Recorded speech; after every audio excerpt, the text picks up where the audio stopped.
ମା ସରଳା ଆଜିକାର ନୀତିବାଣୀରେ ଆପଣମାନଙ୍କ ପାଇଁ ସୁନ୍ଦର କଥାଟିଏ। ଇଏ କଥାଟି ହେଉଛି ମା ମାନେ ସ୍ୱାମୀଙ୍କ ପାଇଁ ସିନ୍ଦୁର ପିନ୍ଧୁଛନ୍ତି, ମଙ୍ଗଳ ସୂତ୍ର ବି ଧାରଣ କରୁଛନ୍ତି।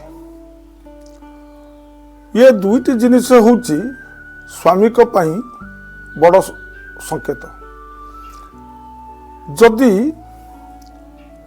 ମଙ୍ଗଳ ସୂତ୍ରଟି ଯଦି ଆପଣଙ୍କ ବେକରୁ ଖସି ପଡ଼ିଲା ବା ଛିଡ଼ିଗଲା,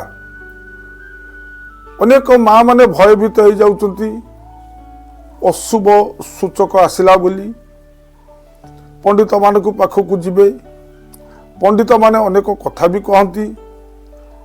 ନାଇଁ ମା ମାନେ, ଆ ପାଇଁ ଗୋଟିଏ ଇଏ ପ୍ରତିକାର ଅଛି।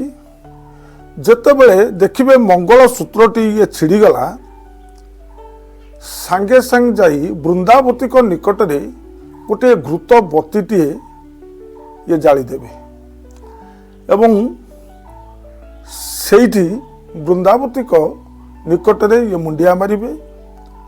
ତାପରେ ଆସି ମଙ୍ଗଳସୂତ୍ରକୁ ପୁଣି ଧାରଣ କରିପାରିବେ। ଏହା କେବେ ଅମଙ୍ଗଳ ହେବ ନାହିଁ। ଏଇ ଥିଲା ଇଏ ନୀତିବାଣୀର ଇଏ ନିର୍ଯାସ କଥା। ଯଦି ମୋ ନୀତିବାଣୀଟି ଭଲ ଲାଗିଥିବ, ଆପଣମାନେ ଗୋଟିଏ ଲାଇକ୍ କରି ସବସ୍କ୍ରାଇବ୍ କରିଦେବେ।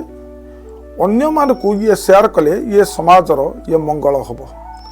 ଏତିକି କହି ଇଏ ନୀତିବାଣୀକୁ ମୁଁ ଇଏ ଶେଷ କରୁଛି। ଇଏ ପ୍ରଣାମ। ଜୟ ଜଗନ୍ନାଥ।